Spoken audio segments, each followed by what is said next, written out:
Welcome to this week's Whole Week Costa. For Kev, I'm Jay. We're here to talk about episodes 3 and 4 from the Clone Wars TV show.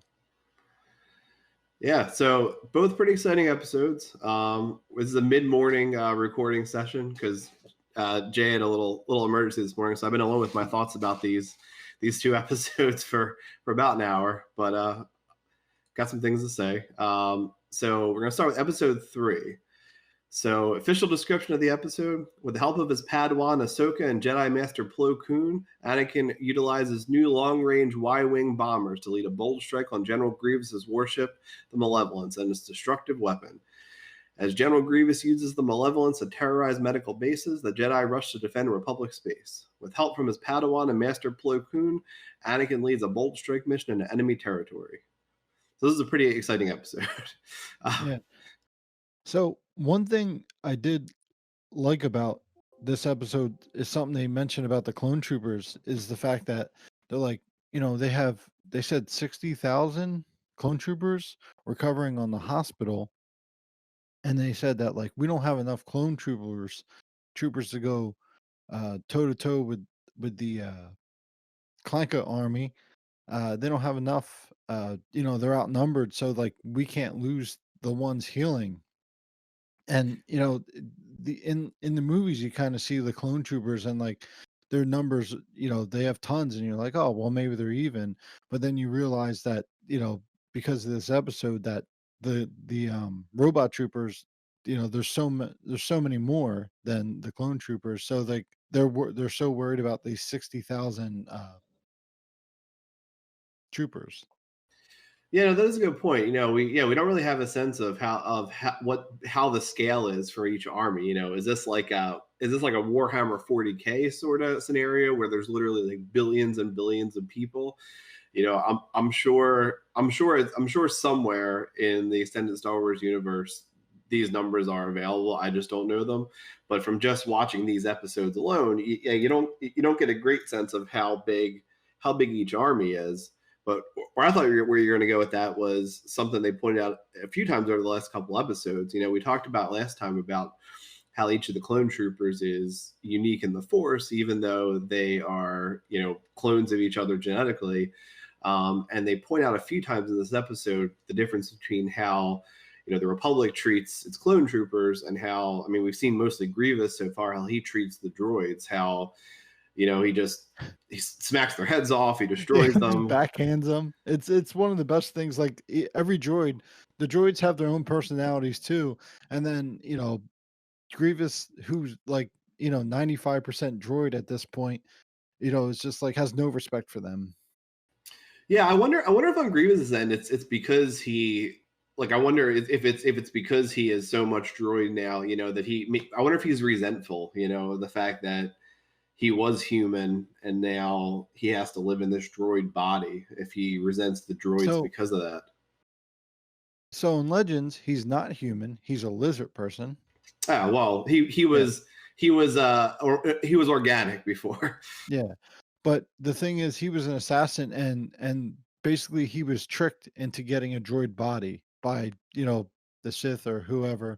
Like they basically tricked him and saying like you could be a much better assassin if you had droid parts. So they like took out his organs and put it in like these droid body.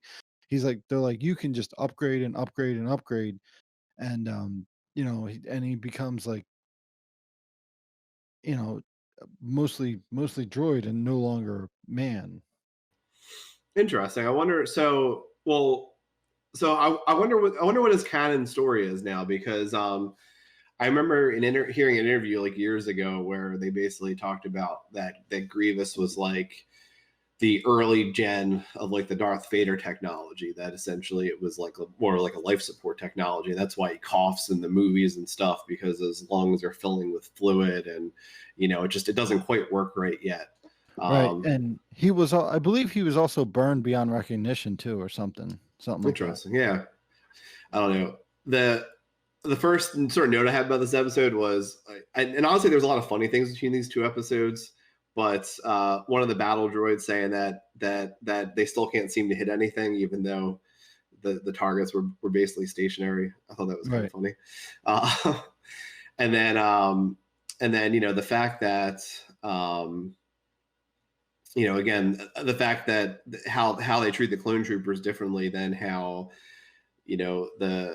how they treat the droids, that they know that if they want to go over this medical, if they go after this medical base, actually it's kind of interesting because you brought up a good point about that going after this medical base and killing these healing clone troopers will actually really hurt the Republic, versus I feel like in the episode they make it seem like General Grievous and Count Dooku just know that the Jedi are suckers and they're going to try to go after their wounded comrades versus the expendable droids. So I kind of wonder how much of each sort of plays into things. So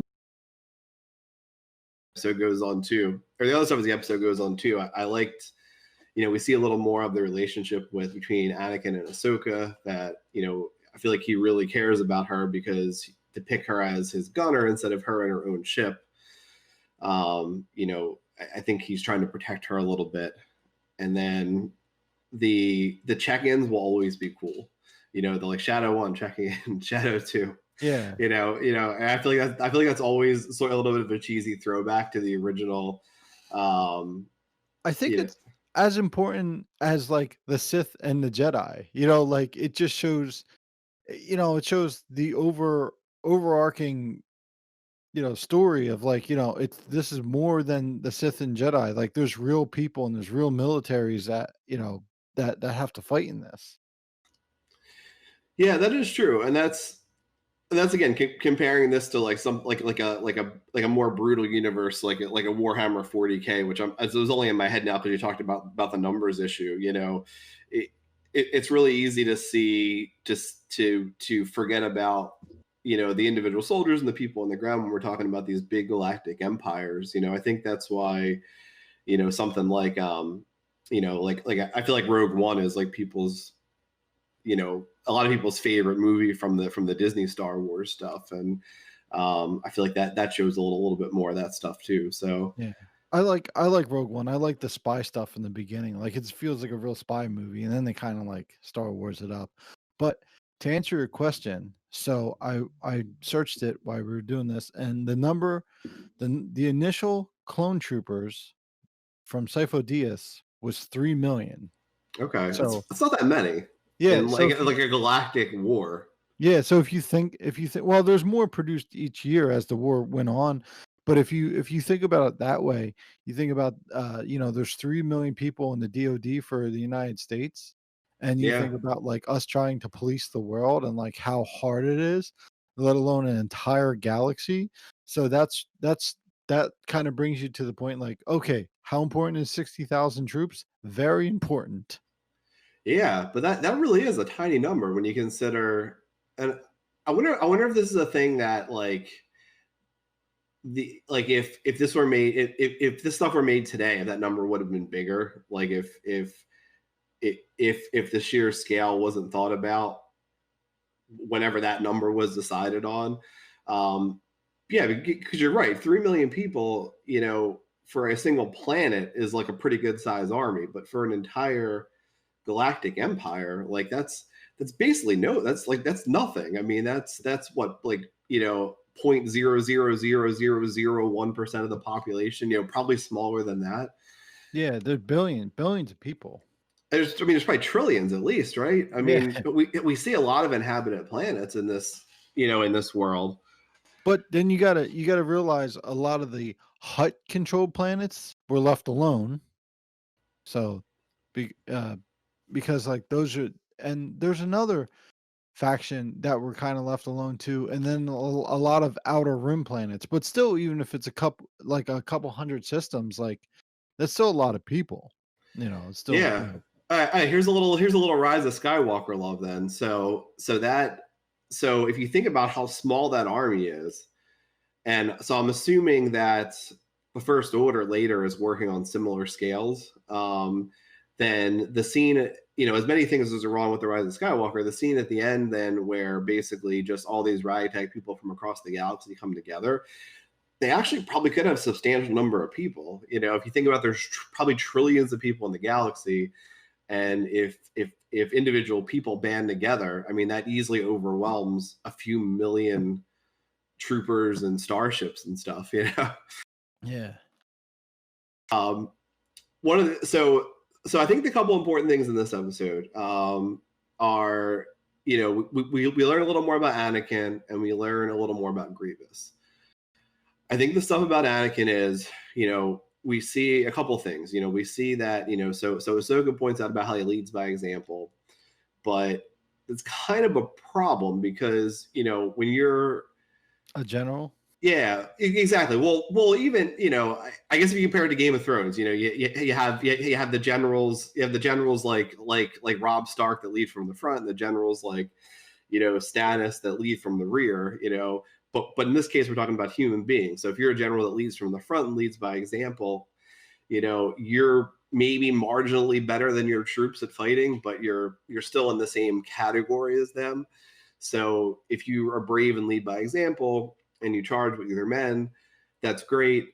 But if you're a super powered Jedi and actually even super powered for as far as Jedi are concerned, Yeah, you're like the best Jedi. yeah, then your clone troopers really can't keep up with you. So it honestly doesn't help to lead by example in that case, because, you know, the stakes are different for Anakin than for his clone troopers that have, you know, 10% of the capability that he has. You know, they can't fly like him, they can't get out of situations like he does, you know, so it's kind of not that helpful for him to lead by example. Right. I mean, and if you think about, like, you see the two different, you know, Anakin leading by example, and he's like, "Oh, I'm just gonna destroy everything." Where Yoda leads by example, and he's you know, he's like, "All right, guys, go here. Here's what we're gonna do. Think about this." You know, like he's leading by example, but he's also teaching and coaching at the same time, which is what you need in a leader. Not like, "All right, guys, let's go kill everyone." So that's where you get like skill and wisdom. You know, those are two different things. Yeah, it's true. You do see Anakin's lack of wisdom, and you see, I think, his sort of um it's sort of like petulance a little bit. I was trying to think of the word, because there's the scene then where they fly through the nebula and Shadow 2 gets damaged, and then Plo Koon calls him out like, well, you know, we can't take any more risks, and Anakin starts to get defensive and is like, well, we didn't lose any ships, even though, I mean, really he did, because it ends up being like pretty catastrophic damage to that ship once they're trying to evade the blast from the Malevolence. But and he sort of gets cut off. So I think that's really cool too. You know, it doesn't turn into this whole argument. You see him starting to get defensive and be a little bit childish, and then it sort of gets cut off and we move on. So it's just a little hint of it there. I thought was really good. Right. And then on the other end, Grievous, I feel like Grievous is a moron. Like, Yeah. Yep. He is. do we see in other media or anything that he deserves the position he's in? Like how did he get here? Well, in like in Legends, because I was reading about Grievous to give in case these questions came up. Yeah. He's like one of the most skilled assassins in the galaxy, because like his people were wiped out and like he wanted revenge, but it's like a whole Sith plan to get him to like go over. So apparently like in Legends, like he is a very skilled assassin, but in this show, like he's kind of like an imbecile that like he failed upwards, you know. Yeah, because I mean, even being a good assassin, I mean, I guess it's sort of like Anakin a little bit. Like, okay, he has that personal skill, but he's a terrible leader. Right. You know, you even see his. I mean, you know, he tells Count Dooku that, like, you know, Anakin should underestimate his ship, and then once the fighters are attacking, then he prioritizes the medical station. Like, he can't change. That's actually really cool too. So he can't change his tactic, you know. And the droids even tell him like, "Hey, watch out for these fighters." And he was like, "Oh, we're gonna take out the medical station first, then we'll deal with them," and that screws him over. Versus Anakin listens, you know, even though he had the moment of, you know, petulance earlier, he listens to Plo Koon and Ahsoka when they say, "Hey, this plan isn't going to work," and he changes his plan, and then they win. You know, so he at least is a little smarter than Grievous. Yeah. Well, Grievous also, if you watch later episodes, you start seeing Grievous's castle, and then, they open a drawer and they see all the trophies from him killing Jedi. So he's also a Jedi killer at this point too, because and that's what gives him his status as, a leader and a killer and everything, because even the Jedi fear Grievous, and like even in the movies and the show they're like, all right, don't take on Grievous one at a time, like he's a Jedi killer. And then we see how powerful Jedi are, and you're like, well, if you can kill Jedi, then he kind of is a leader because he is fierce, but like you said, he's a terrible leader. There's Yeah. no wisdom, there's no strategy. It's like he's sort of like Anakin, but on the other side, he's like, "Let's go full attack," and even Dooku's like, "Don't go full attack, just don't destroy my ship, don't destroy this," and he's like, "No, we're gonna go after it," and you're like, "Come on, dude." Yeah, I don't know. And then we see at the end of the episode, Anakin, I mean, you can tell he's trying to be a proper Jedi, because he's very formal when he goes aboard the medical ship, and and they're praising him, but he's like, I can't take the lives I lost lightly, and it's a pretty cool scene, because it's him, even though he has this conflict inside him, he wants to be Obi-Wan Kenobi, he wants to be a proper Jedi. Right. But then again, if you look at Grievous as a leader and Dooku's kind of his boss, I Mhm. think Dooku knows the whole, like, the grand plan, because you see in the 3rd movie where Anakin kills Dooku, and Dooku's like, "What? You want him to kill me?" And, like, he, like, looks at Sidious, who's under the guise of Emperor Palpatine at this point, and he's like, "Wait, what? You wanna kill me?" So he knows the grand plan. So Grievous keeps messing up in these big ways, but he understands the grand plan of the Separatists and the Sith taking over, because he's the apprentice to the Sith master at this point. Yeah. So, Two more things about this episode. So one is, the scene where the other warships come out of hyperspeed is awesome. oh yeah, Um, definitely. that was one of those just awesome moments in this. And then there's a little historical context for this too. I mentioned it to you when I was watching the episodes last week. Um, so the Bismarck is this is totally the story of the Bismarck. So the Bismarck was a World War II battleship, and basically it was made by the German it was made by the German Navy, and it was this massive secret super powerful warship, much like the Malevolence. And essentially at that point the Nazis were raiding, the supply ships that were keeping England alive, basically, because this was early in the war still.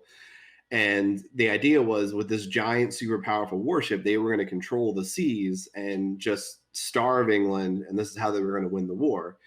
And once the British Navy got wind of it, it was this all-out chase to destroy the Bismarck. And what really set it in place was there a scene like one of the first two episodes of this show, where the HMS Hood, which is the greatest, as far as the English were concerned, the greatest warship of all time, goes up against the Bismarck and gets destroyed. And now it's this panic of like, oh shit, there's this ultra powerful, invincible Nazi warship that is going to basically win the war, and we have to do everything we can to destroy it.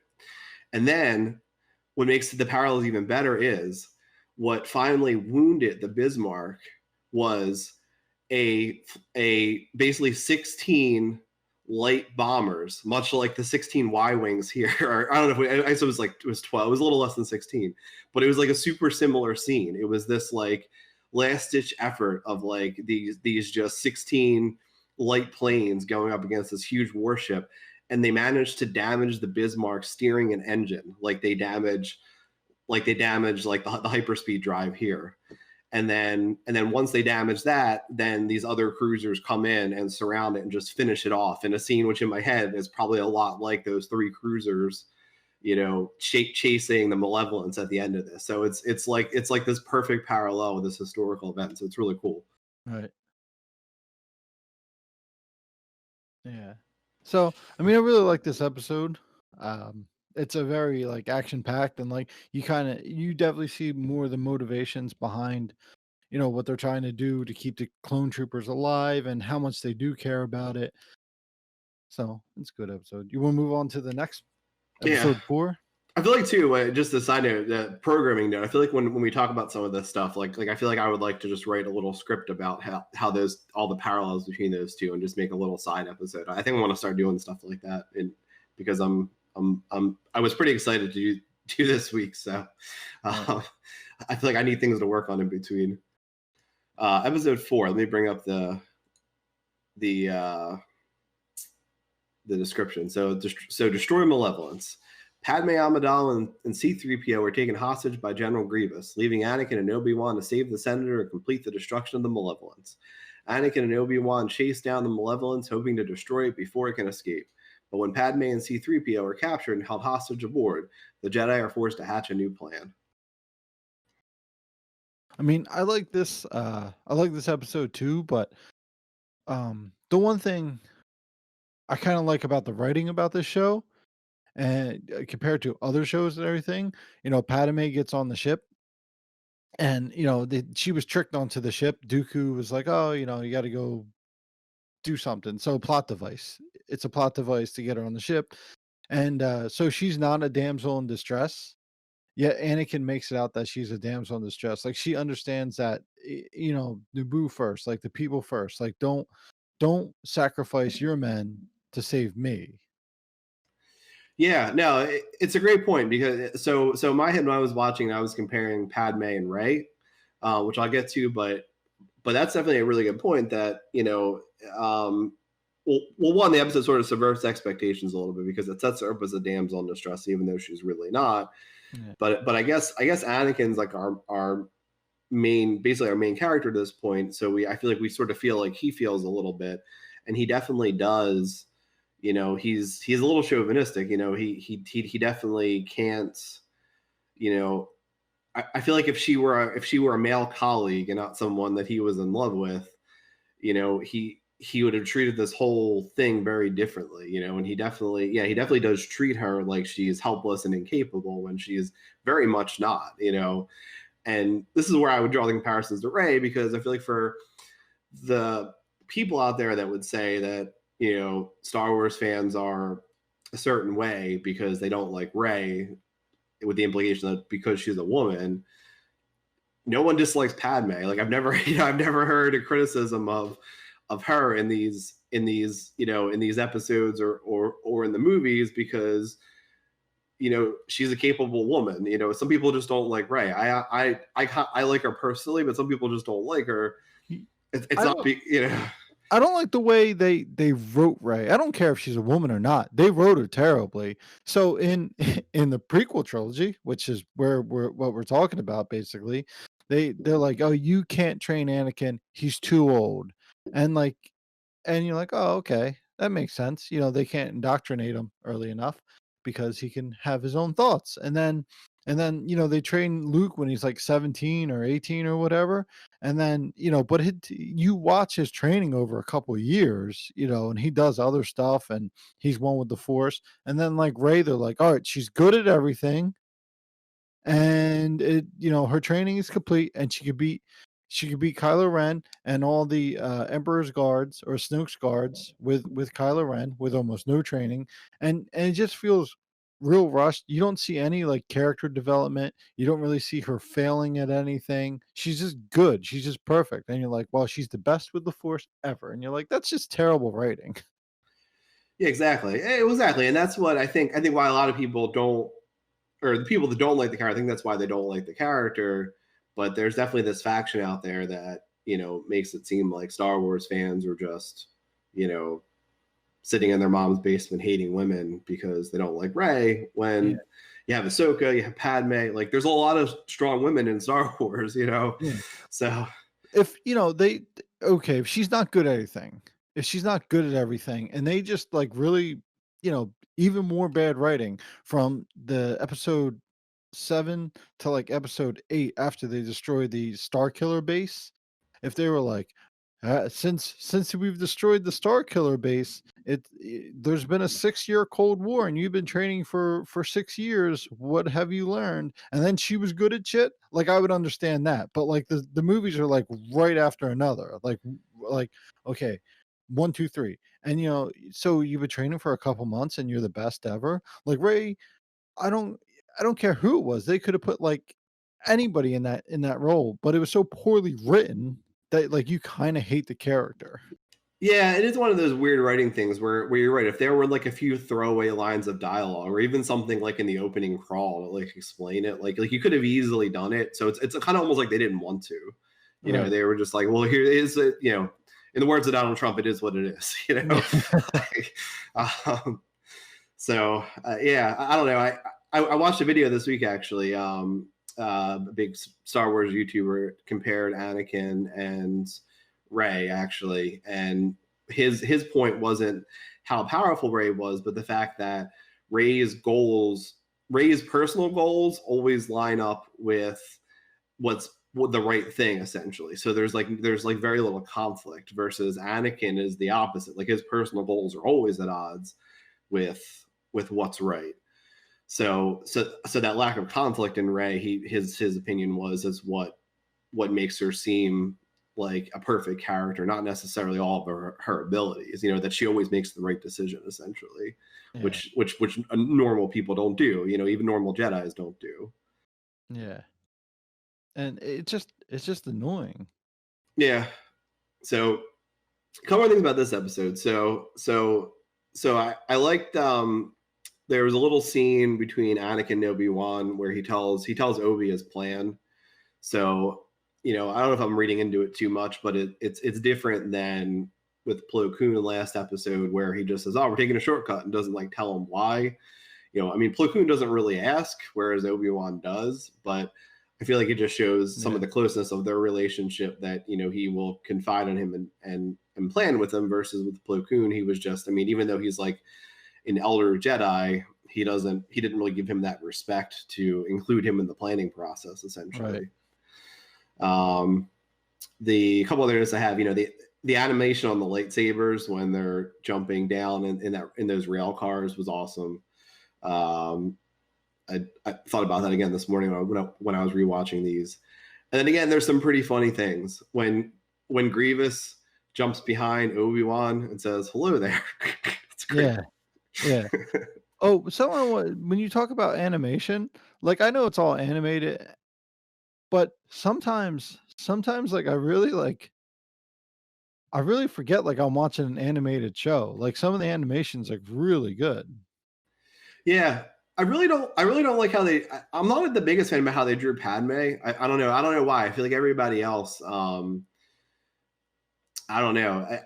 I I'm assuming I'll get used to it, but I don't love her character model as much as I like everybody else's. Right. I feel like Ahsoka's is the best. Hers is awesome. And like Obi-Wan and Anakin are fine. But and granted, I don't have any preconceived notion of Ahsoka. That's probably why I like hers the best. Um, but yeah, no, the animation's really great. And it sort of shows you. Well, I think what's great about animation too is that you're not constrained. You don't have any camera things that take you out of it. Like I know one of the criticisms of the prequels in general was that the original trilogy was shot in a very understated way. So the idea being that you're trying to tell this fantastical story like in an understated way versus there was a lot of CGI in the prequels where you had these crazy camera shots that were all CG that you couldn't do with a real life camera. So that's sort of why part of why those feel different. But in this case, it doesn't matter because it's animated. So you can do all the crazy stuff you want camera wise, and it's fine. And in fact, I think some of the crazy camera shots, like when they like the beginning of the third episode when they like pull into the hangar bay where everyone's talking, and it's like this, like those sort of shots work really well animated. Yeah, with the fights and everything, you don't have to, do all these stupid edits and everything. It's just it all it is people fighting and the camera can be in the back, and you get to watch the entire fight. Yeah, yeah. Just some of the, I guess the directorial decisions are like really great in this. But I don't know. It might be all I have to say. I just have other notes of funny things, but I mean, like when they pop out and they tell 3PO, they're like, "Oh, what are you doing?" When he was just saying like, "Oh, let's just wait for Anakin." But I think the funniest part about this episode is the last episode we were talking about. You're like, oh, I really think the Malevolence is going to be a big part of this show, and the attack. And then I'm like, nah, it's not. But I don't want to spoil it for you. yeah, So, but it's so funny, like it limps back and shit. And it hasn't been heard of. I'm at 17 episodes in, and it hasn't been heard of yet again. yeah. So, much like the Bismarck gets destroyed after that engagement, it was supposed to turn the war. And the historical context is after that, they Hitler actually basically walked back on his navy and said like, well, that was a total waste of time and resources. Like we're not building any more giant ships anymore. So it really changed the tide of the war, that the destruction of that one warship, even really early on in the war. yeah. So, I don't know if we can say the H word on YouTube. What are you? Oh, Hitler? Yeah. Yeah, probably not. Let's stay out of it. Yeah. All right. Well, so next week, the next 2 episodes. So yeah, join us next week. I'm gonna Sunday morning where we're at right now. So I'm gonna like mid morning. So I'm gonna work on this. Probably release it on the YouTubes. You guys should see it by like lunchtime, I think, and then expect the same next week. Yeah. So we're still on iTunes. Now we're on Stitcher, Spotify, and a couple other platforms. So just I don't know what any of those things are. so just search Holy Costa. So all right. Thanks for listening. For Kev, I'm Jay. This has been Holy Costa.